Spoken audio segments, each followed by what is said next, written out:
श्री स्वामी समर्थ. जय जय स्वामी समर्थ. तुमच्या सर्व चांगल्या इच्छा पूर्ण हो ही स्वामींचरणी प्रार्थना करते आणि आजच्या व्हिडिओला सुरुवात करते. तर तुम्ही चॅनलवर जर नवीन असाल तर आपल्या चॅनलला लाईक, शेअर आणि सबस्क्राईब नक्की करा आणि त्याचबरोबर बाजूचं बेल आयकन दाबायला अजिबात विसरू नका. त्याने काय होईल, माझा प्रत्येक नवनवीन व्हिडिओ तुम्ही मिस करणार नाहीत आणि महत्त्वाच्या इन्फॉर्मेशन तुम्हाला पोहोचत राहतील तुमच्यापर्यंत. त्यामुळं बेल आयकन नक्की दाबा. त्याचबरोबर कमेंटमध्ये श्री स्वामी समर्थ लिहायला अजिबात विसरू नका. तर उद्या आहे पितृपक्षातील मोठा बुधवार. बुधवारी आपण गणपती बाप्पांची सेवा, उपासना, आराधना, व्रत करत असतो. पहा, हा दिवस गणपती बाप्पांना समर्पित असतो. तर बुधवारी आपल्याला बाप्पांच्या जवळची एक वस्तू आपल्याजवळ ठेवायची आहे. आपल्या घरामध्ये खूप मोठ्या प्रमाणावर पैशाच्या समस्या असतील, अडचणी असेल, तर आता ही अडचण कशा प्रकारे असतात पहा. आपण खूप पैसा कमवतो पण तरी आपल्याला पाहिजे त्या प्रमाणात त्या यशाची प्राप्ती होत नाही, किंवा आपण जी मेहनत केलेली आहे त्या मेहनतीचा त्या पटीने आपल्याला मोबदला मिळत नाही, किंवा आपल्याकडे पैसे येत नाहीत. खूप कष्ट करतो आपण लक्ष्मी प्राप्तीसाठी, तरीही आपल्याकडे जर लक्ष्मी प्राप्तीसाठी कोणत्याच प्रकारची समस्या आपली दूर होत नाही, तर ह्या ज्या काही तुमच्या अडचणी आहेत या का येत असतात बघा.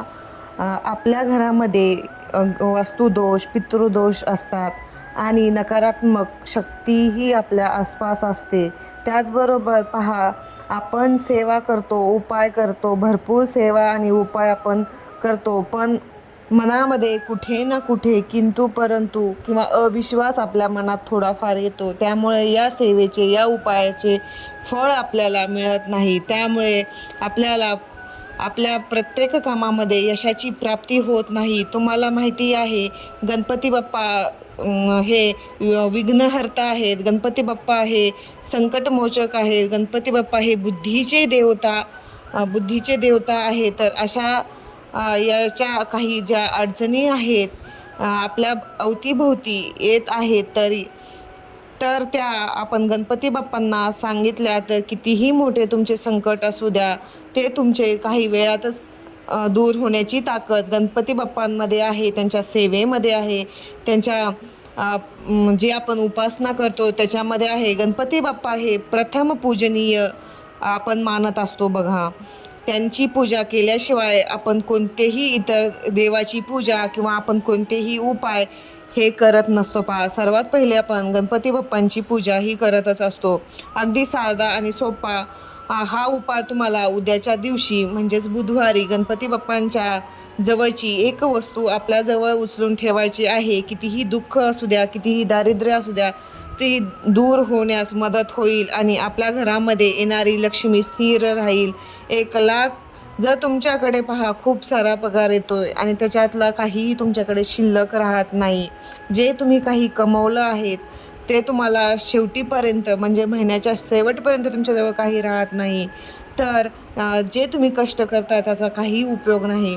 जर तुम्ही समजा 50,000 कमवत असाल आणि महिन्याच्या शेवटी जर तुमच्याकडे 25,000 त्यातले शिल्लक राहत असतील, तर आपण घर खर्च जाईल इतके कोणतीही गोष्टीमध्ये राहिला, याला आपण लक्ष्मी स्थिर राहणे असेही म्हणत असतो. पहा, म्हणजेच तुमच्याकडे 50,000तले 25,000 रुपये शिल्लक राहिलेले आहेत म्हणजे तुमच्या घरामध्ये लक्ष्मी स्थिर आहे. त्या कष्टाला जर नशिबाची साथ नसली तर काहीच फायदा होत नसतो बघा. त्यामुळे आपण आपल्या कष्टाला नशिबाची साथ मिळावी, आपल्या प्रत्येक कामामध्ये आपल्या नशिबाची साथ मिळावी, यासाठी आपल्याला काही उपाय करायचे असतात. तर आता काय उपाय करायचा आहे हे आपण पाहूयात.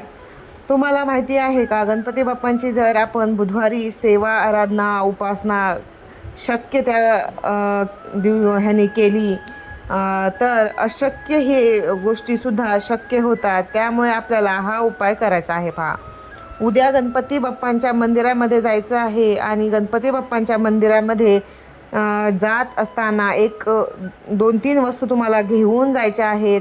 उद्या आपल्याला सर्वप्रथम थोडेसे किती तांदूळ मी तुम्हाला सांगते. पहा, तुम्हाला 11 तांदूळ घ्यायचे आहेत आपल्याला घेऊन जायचे आहेत 11 तांदळाचे दाणे. त्याचबरोबर आपल्याला एक जास्वंदाचं फूल घेऊन जायचं आहे, एक बेलपत्र आणि हिरवे मूग घेऊन जायचं आहे पहा. त्याचबरोबर तुम्हाला थोडं शक्य असेल तुमच्या यथाशक्तीनुसार तुम्हाला दक्षिणा ही सुद्धा आवर्जून घ्यायची पहा. तुम्ही 21 रुपये, 11 रुपये, 51 रुपये तुमच्या यथाशक्तीनुसार तुम्ही दक्षिणा ठेवायची आहे. कारण आपण लक्ष्मी प्राप्तीसाठी हा उपाय करणार आहोत. ज्यावेळेस आपण तिथे लक्ष्मी ठेवू त्यावेळेस तर लक्ष्मीकडे लक्ष्मी आकर्षित होत असते पहा. त्यामुळे नेहमी लक्षात ठेवायचं आहे, ज्यावेळेस आपण लक्ष्मी प्राप्तीसाठीचे उपाय करतो तर त्यावेळेस तिथे लक्ष्मी ही नेहमी ठेवलीच पाहिजे. त्या लक्ष्मीकडे लक्ष्मी ही आकर्षित होत असते. बघा आता काय करायचं आहे, गणपती बाप्पांच्या मंदिरात गेल्यानंतर आपल्याला सर्वप्रथम गणपती बाप्पांना 11 तांदूळ आणि थोडेसे मूग जे घेतलेले आहेत ते आपल्याला तिथे अर्पण करायचे आहेत. पहिला तांदळाचा दाणा आपल्याला आपल्या हातामध्ये उजव्या हातामध्ये घ्यायचा आहे आणि आपल्याला गणपती अथर्वशीर्षाचे पठण करायचे आहे. आणि त्यानंतर हा दाणा एक तांदळाचा दाणा आपल्याला समर्पित करायचा आहे गणपती बाप्पांना.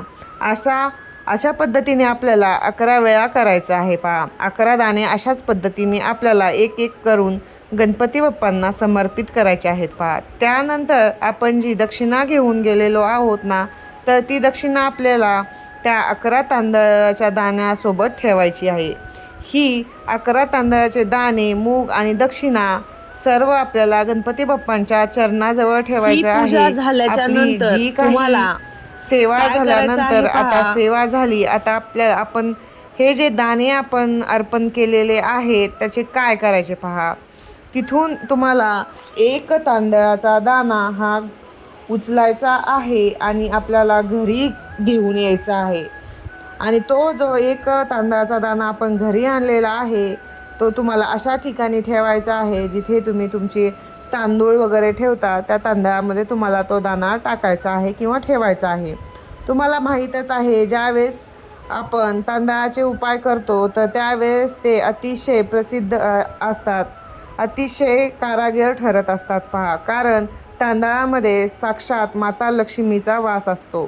तांदूळामध्ये तुम्हाला माहिती आहे का, माता लक्ष्मीने त्यांचा संसार सुरुवात केला होता त्यावेळेस त्यांनी जो पहिला पदार्थ बनवला होता तो म्हणजे तांदळाची खीर पहा. त्यामुळे माता लक्ष्मीला तांदूळ हे अतिशय प्रिय आहेत. त्यामुळे तिथला एक दाणा तुम्हाला घरी घेऊन यायचा आहे आणि आपल्याला आपल्या तांदळाच्या डब्यामध्ये तो ठेवायचा आहे. तुम्ही तांदळाच्या जिथे साठवून ठेवता तर त्यामध्ये तुम्हाला तो टाकायचा आहे. तर अशा पद्धतीने आपल्याला हा उपाय करायचा आहे. हा उपाय केल्यानंतर लगेचच तुम्हाला काही दिवसांमध्ये फरक जाणवायला दिसणार आहे. फक्त तुम्हाला हा उपाय करत असताना श्रद्धेने, भावनेने आणि विश्वासाने हा उपाय करायचा आहे. तर तुम्हाला त्याचे फळ हे दुप्पट आणि लवकर भेटणार आहे. आणि लक्ष्मी येण्याचे मार्ग कुठून ना कुठून मोकळे होणार आहेत आणि तुम्हाला लक्ष्मी प्राप्ती होणार आहे पहा. जिथे तुम्ही 10 रुपये कमवत असाल तिथे तुम्ही 100 रुपये कमवणार आहेत. याचा अनुभव तुम्हाला लवकरच येणार आहे. अशा पद्धतीने आपल्याला हा उपाय अगदी साधा, सोपा आणि उद्याच्या दिवशी आवर्जून करायचा आहे पहा. तर झालेली सेवा स्वामी महाराजांचरणी अर्पण करते आणि नंतर पुन्हा भेटूया अशा नवीन एका व्हिडिओमध्ये. तोपर्यंत श्री स्वामी समर्थ.